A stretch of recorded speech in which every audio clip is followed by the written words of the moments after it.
నేను ఈరోజు పాలకొల్లు మండలం ఆగర్తపాలెం గ్రామంలో ఈరోజు జగన్మోహన్ రెడ్డి గారు తన 5 ఏళ్ల పాలనలో జరిగిన అభివృద్ధి, సంక్షేమం గురించి మీకు అందరికీ తెలియజేయడానికి ఈ గ్రామం అయితే వచ్చాను. నమస్తే అమ్మ, మీ పేరు? మరియమ్మ అండి. అమ్మ, మీరు జగన్మోహన్ రెడ్డి గారు వచ్చిన తర్వాత పథకాలు కానీ, అభివృద్ధి కానీ ఏమన్నా మార్పులు ఏమన్నా చూసారా మీరు?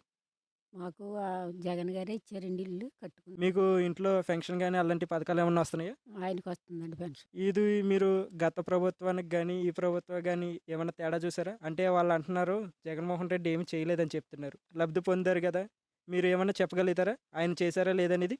జగన్ గారే చేశారండి. అందులో ఇల్లు కట్టుకున్నాను.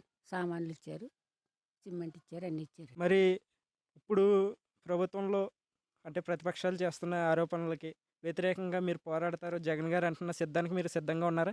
మేము దేనికైనా సిద్ధమేనండి. ఈ మళ్ళీ జగన్ గారిని ఇక్కడ మన పాలకొల్లో గోపి గారిని గెలిపించడానికి మీరు సిద్ధంగా ఉన్నారా? సిద్ధంగానే ఉన్నామండి.